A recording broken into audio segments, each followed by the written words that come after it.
அனைவருக்கும் வணக்கம். இன்னைக்கு ஹிந்து நியூஸ் பேப்பர்ல என்ன இம்பார்ட்டன்ட் நியூஸஸ் இருக்கு அப்படின்னு சொல்லி பார்ப்போம். ஸோ முதல்ல வந்து பார்த்தீங்கன்னா, நமக்கு தமிழ்நாடு ரிலேட்டடா ஒரு செய்தி வந்து குடுத்திருந்தாங்க. தெரிஞ்சுக்க வேண்டிய ஒரு விஷயம் தான். என்னன்னா, study finds state has the lowest density of rosewood tree population in south India அப்படின்னு சொல்லி குடுத்திருக்காங்க. ஓகேவா? ஸோ இந்த ரோஸ்வுட் ட்ரீஸ் அப்படிங்கிறது பார்த்தீங்கன்னா, it is native to Tamil Nadu அப்படின்னு சொல்லுவாங்க. ஓகேவா? தமிழ்நாட்டுல பார்த்தீங்கன்னா, நீலகிரி, ஆனைமலை, பரம்பிக்குளம் இந்த ஏரியாஸ்ல காணப்படக்கூடிய ஒரு மர வகை தான் என்னது? இந்த ரோஸ்வுட் அப்படிங்கிறது. ஸோ இந்த ரோஸ்வுட்டோட பாப்புலேஷன் வந்து தமிழ்நாட்டுல கம்மியா இருக்கு அப்படிங்கிறத சொல்லியிருக்காங்க. ஓகேவா? தமிழ்நாட்டுல தான் சதர்ன் ஸ்டேட்ஸ்ல தமிழ்நாட்டுல தான் ரொம்ப கம்மியா இருக்கு அப்படிங்கிறத சொல்லியிருக்காங்க. ஸோ இதுல நம்ம என்ன தெரிஞ்சுக்கணும் அப்படின்னா, ரோஸ்வுட் ரிலேட்டடா இருக்கக்கூடிய அதோட சிக்னிஃபிகன்ஸ் முக்கியமான அம்சங்கள் என்ன? அத புரொடெக்ட் பண்றதுக்காக நம்ம ஏதாவது சட்டங்கள் இருக்கா? அப்படிங்கிறத தான் நம்ம தெரிஞ்சுக்க போறோம். சரிங்களா? ஏன்னா இந்த சட்டத்த பத்தி நம்ம ஆல்ரெடி டிஸ்கஸ் பண்ணியிருக்கோம். நியூஸ் பேப்பர்ல வந்திருக்கு. ஸோ நீலகிரி, ஆனைமலை, பரம்பிக்குளம் இந்த பகுதிகள்ல தான் இந்த ரோஸ்வுட் அப்படிங்கிற ட்ரீ காணப்படுது. சரியா? ஸோ இந்த ரோஸ்வுட்ட வந்து என்னன்னு சொல்றாங்கன்னா, ஐவரி ஆஃப் த ஃபாரஸ்ட் அப்படின்னு சொல்லி சொல்றாங்க. ஓகேவா? ஐவரி ஆஃப் த ஃபாரஸ்ட் அப்படின்னு சொல்லி சொல்றாங்க. நமக்கு it is a premium timber resource for the furniture and handicraft industries அப்படின்னு சொல்லி குடுத்திருக்காங்க. ஓகேவா? ஸோ நமக்கு வந்து இந்த ஃபர்னிச்சர், டிம்பர் இதெல்லாம் செய்யறதுக்காக இருக்கக்கூடிய பயன்படுத்தக்கூடிய மரங்கள்ல முக்கியமான ஒரு மரமா இருக்கிறது தான் இந்த ரோஸ்வுட் அப்படிங்கிறது. அது மட்டும் இல்லாம இதோட என்விரான்மென்டல் ஆக்டிவிட்டீஸ்ல பார்த்தோம்னா, சாயில் ஃபெர்டிலிட்டிய வந்து அதிகப்படுத்துது.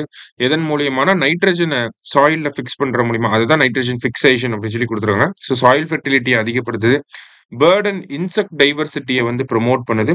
அதே மாரி பார்த்தீங்கன்னா, கார்பன் சிங்க்கா ஆக்ட் ஆகுது அப்படின்னு சொல்லி குடுத்துருக்காங்க. Carbon sink in the sense நமக்கு அதிகப்படியான கார்பன் டை ஆக்சைட அட்மாஸ்பியர்ல இருந்து ரிமூவ் பண்றதுக்கும் இந்த ரோஸ்வுட் ட்ரீஸ் வந்து ஹெல்ப் பண்ணுது. சரிங்களா? ஸோ இவ்வளவு நாள் பார்த்தீங்கன்னா, தமிழ்நாட்டுல ஒரு ரெகுலேஷன் இருந்துச்சு. ஆ அரசாங்கத்தோட பெர்மிஷன் இல்லாம நம்ம இந்த மரங்கள வந்து வெட்ட முடியாது. சரிங்களா? கவர்ன்மென்ட்டோட பெர்மிஷன் இல்லாம மரங்கள வெட்ட முடியாது. ப்ராப்பர் கிளியரன்ஸ் இருந்தா தான் அந்த மரத்த வெட்டி நம்ம டிரான்ஸ்போர்ட் பண்ண முடியும். சரியா? ஸோ அத எத பேஸ் பண்ணி regulate பண்ணியிருப்பாங்கன்னா, Tamil Nadu rosewood trees act 1995 அப்படிங்கிற இந்த சட்டத்த பேஸ் பண்ணி தான் ரெகுலேட் பண்ணியிருப்பாங்க. சரியா?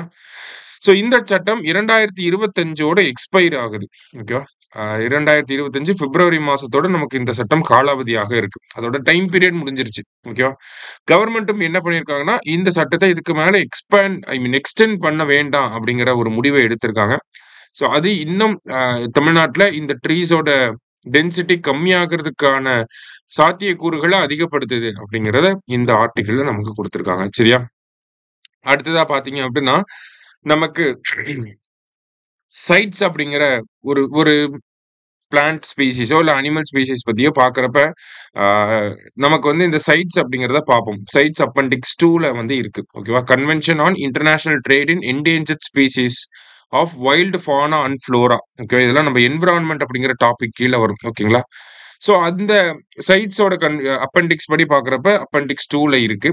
அதே மாரி ஐயுசிஎன்னோட கிளாசிஃபிகேஷன் படி வல்னரபிள் அப்படிங்கிற கேட்டகரியில இருக்கு. எதுனா இந்த ரோஸ்வுட் அப்படிங்கிற ட்ரீ. சரிங்களா? ஸோ இது எல்லாமே நமக்கு பிரிலிம்ஸ் பாயிண்ட் ஆஃப் வியூல தேவைப்படக்கூடிய கன்டென்ட்ஸ் தான் இங்க நம்ம பார்த்திருக்கோம். சரியா? ஸோ முதல் செய்தியில இதுதான் நம்ம பார்க்கிறோம். அடுத்ததா வந்து பார்த்தீங்கன்னா, நமக்கு ராமன் மேக்ஸெஸே அவார்ட் அப்படின்னு சொல்லி குடுத்திருக்காங்க. ஓகே. ஸோ இந்த ராமன் மேக்ஸெஸே அவார்ட் அப்படிங்கிறது ஒரு முக்கியமான அவார்ட். ஓகேங்களா? 1958 இருந்து குடுக்க ஆரம்பிச்சிருப்பாங்க. அ ஏசியால இருக்கக்கூடிய முக்கியமான அமைப்புகளுக்கு, முக்கியமான தலைவர்களுக்கு ஒரு greatness of spirit and transformative leadership அப்படின்னு சொல்லி குடுத்திருக்காங்கல்ல. ஸோ ஏசியால இருக்கக்கூடிய முக்கியமான அமைப்புகள், பீஸ்க்கு ஒர்க் பண்ணக்கூடிய அமைப்புகள், இந்த மாதிரியா இருக்கக்கூடிய ஒரு லீடர்ஸ்க்கு அவங்களுக்கெல்லாம் குடுக்கக்கூடிய ஒரு விருது தான் இந்த ராமன் மேக்ஸெஸே அவார்ட் அப்படிங்கிறது. 1958ல இருந்து இந்த அவார்ட வந்து குடுத்துட்டு இருக்காங்க. ஸோ இந்த வருஷம் பார்த்தீங்கன்னா, 3 பேருக்கு வந்து இந்த அவார்ட குடுத்திருக்காங்க. அதுல ஒரு என்ஜிஓ, 2 லீடர்ஸ்க்கு வந்து இந்த அவார்ட வந்து குடுத்திருக்காங்க. சரியா? இதுல இந்தியாவ சேர்ந்த எஜுகேட் கேர்ள்ஸ் அப்படிங்கிற இந்த என்ஜிஓக்கு வந்து பார்த்தீங்கன்னா, ராமன் மேக்ஸெஸே அவார்ட் வந்து குடுத்திருக்காங்க. கண்டிப்பா இத கேட்பாங்க. சரியா? எந்த என்ஜிஓக்கு ராமன் மேக்ஸெஸே அவார்ட் வந்து குடுக்கப்பட்டிருக்கு அப்படின்னு சொல்லி கேட்பாங்க. ஸோ எந்த என்ஜிஓ அப்படின்னு சொல்லி பார்த்தீங்கன்னா, நம்மளுடைய எஜுகேட் கேர்ள்ஸ் அப்படிங்கிற இந்த என்ஜிஓக்கு தான் வந்து குடுத்திருக்காங்க. ஓகேவா? ஸோ எஜுகேட் கேர்ள்ஸ் இனிஷியலா ராஜஸ்தான்ல அவங்களோட பணிகள ஆரம்பிச்சிருப்பாங்க. அப்படியே அ இந்தியா ஃபுல்லா ஸ்ப்ரெட் ஆயிருப்பாங்க. கேர்ள்ஸோட எஜுகேஷன ஃபோக்கஸ் பண்றது தான் இந்த என்ஜிஓட முக்கியமான ஒரு ரோல். சரிங்களா?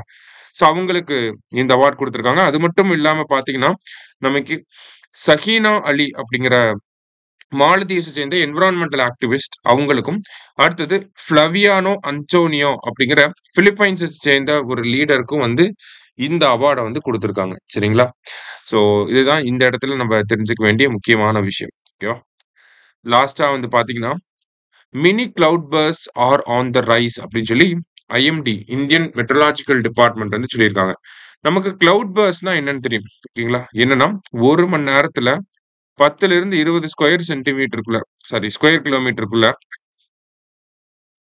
10 சென்டிமீட்டர் மழை பெய்யுது அப்படின்னா, அத நம்ம கிளவுட் பர்ஸ்ட் அப்படின்னு சொல்லி சொல்லுவோம். இதான் கிளவுட் பர்ஸ்ட்க்கான அஃபிஷியல் டெஃபினிஷன். 1 மணி நேரத்துல 10லிருந்து 20 ஸ்கொயர் கிலோமீட்டருக்குள்ள 10 சென்டிமீட்டருக்கு மழை பெய்ஞ்சது அப்படின்னா, அத நம்ம கிளவுட் பர்ஸ்ட் அப்படின்னு சொல்லி சொல்றோம். அப்ப மினி கிளவுட் பர்ஸ்ட்னா என்னன்னா, அதே டைம் பீரியட் தான். ஆனா, அ மழையோட அளவு வந்து 5 சென்டிமீட்டர் இருந்துச்சு அப்படின்னா, அத வந்து நம்ம மினி கிளவுட் பர்ஸ்ட் அப்படின்னு சொல்லி சொல்றோம். சரியா? இந்தியாவுல இந்த மினி கிளவுட் பர்ஸ்ட் அப்படிங்கிறது அதிகமாயிட்டே வருது அப்படிங்கிறது தான் ஐஎம்டி இந்த ஆர்டிக்கிள்ல சொல்லியிருக்காங்க.